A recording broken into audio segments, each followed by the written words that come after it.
Well, guys, I did it. I beat the main mode of Kirby and the Forgotten Lands. And wow. I am floored at how amazing that game was. This is coming from Kirby. This is me coming from Kirby Star Allies, which was another great game by Hal. And wow, I all I gotta say is, damn, the feels, man. The feels at the ending of the main story. Now, I do have the extra story that's coming up pretty soon. I'm going to try to do that tomorrow. I am really hoping to be able to beat it to get and I'll tell you how I feel about the extra story that comes out later. That comes out after you beat the main game. The bosses, they were good. I liked every single one of them.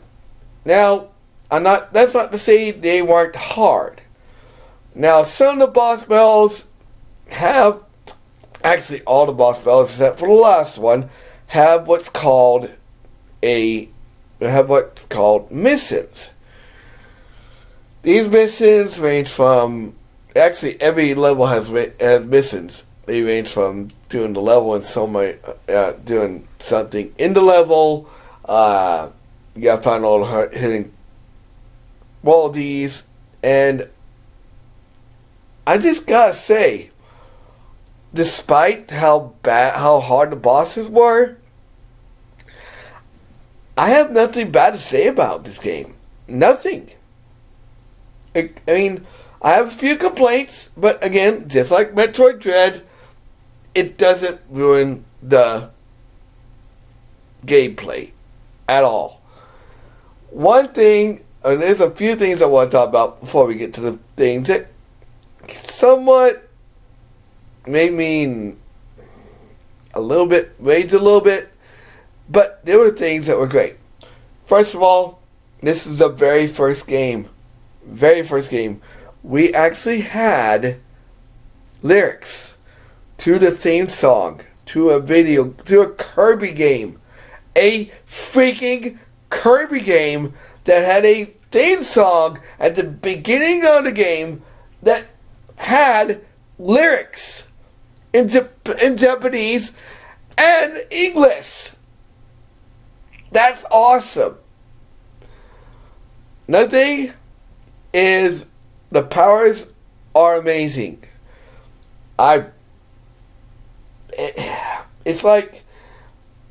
It's interesting that this game, it has the same power-ups as any Kirby game, but they can be upgraded. And I'm telling you, you want to beat this game, you might want to go ahead and upgrade the fire ability. That will help fight with the fight against the final boss.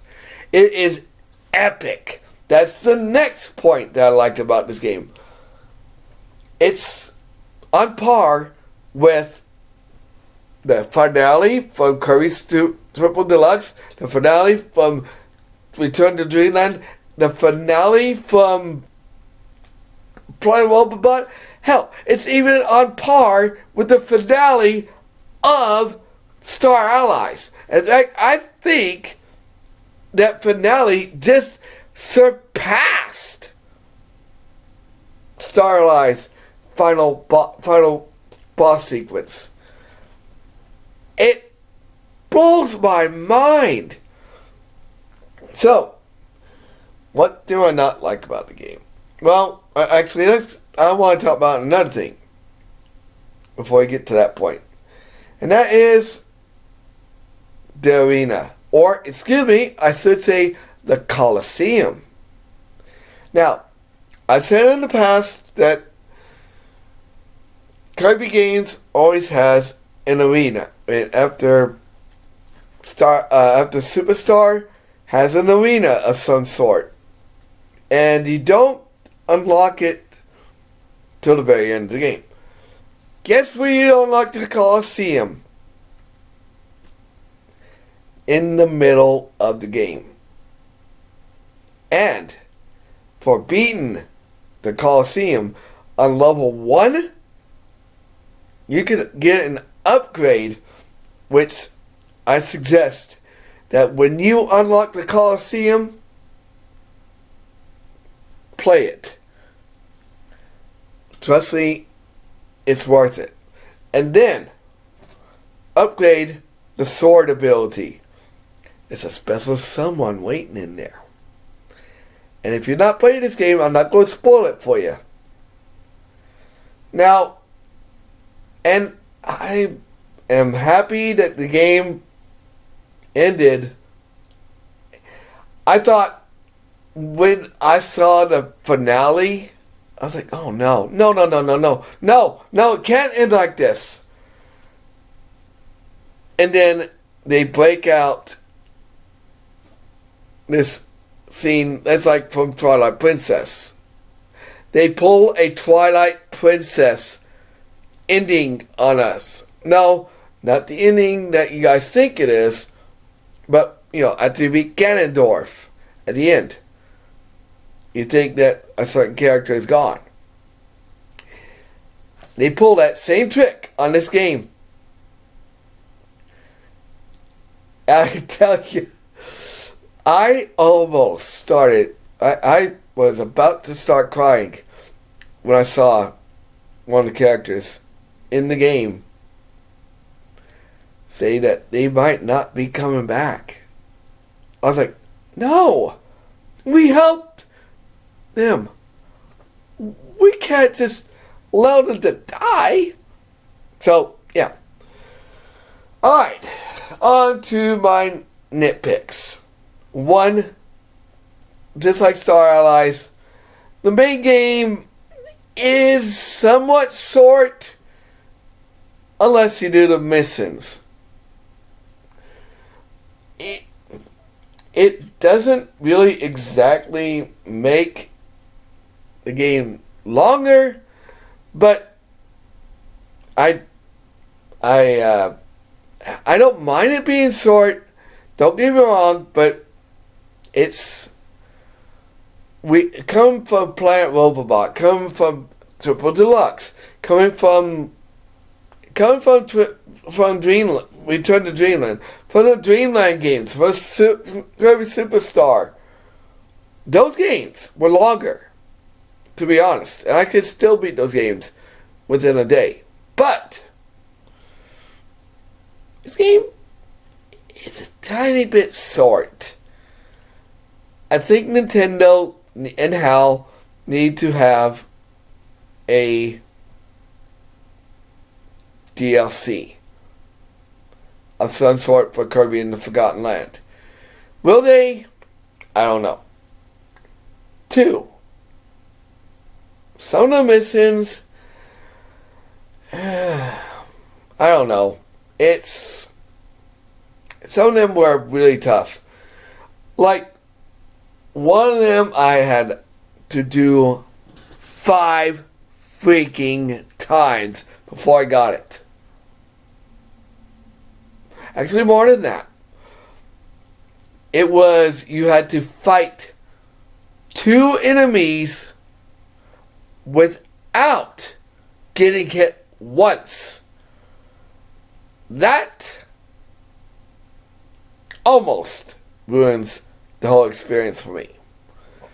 But again, it's going to be in any Kirby game. You're going to find some boss or mission or something you just have trouble with. Whether it be the arenas or the 2 arenas, or in this case, a mission. Now, before I end, I will tell you one thing.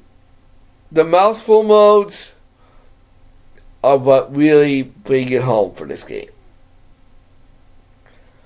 the ending, there is a pretty epic final mouthful mode. I am not going to say what the mouthful mode is, because spoilers, you guys don't want to hear about it, do you? Unless you guys have played this game. And I'm telling you, if you have not picked this game up, I would highly recommend it. Kirby Star Allies belongs on the S tier, along with Kirby and Forgotten Lands belong on the same tier, S tier, as Kirby Superstar, Kirby Star Allies, Kirby Planet Robot, Kirby Deluxe, Return to Dreamland 64, all of them. All the ones I put up on this link, this game is going right up there with them. So, is it good? Oh, hell yeah. Will you have a good time, even if you can't complete all the missions? Yes. 1,000 times yes. I tell you this right now. If you have not picked up Kirby in the Forgotten Land and you like Kirby, get it. It is so good. Other than it being too short, some of the missions being too hard, and you know, I had high expectations, and hell, you didn't. Just like Mercury's theme with Metroid Dread, you didn't meet them, you exceeded them. This game is so worth buying. I am telling you right now, Kirby's future looks pretty damn bright. I'll see you guys next time. Like, comment, subscribe, share, and maybe next time I'll talk about the extra feature and how I enjoyed Wild Mode for Kirby in the Forgotten Land.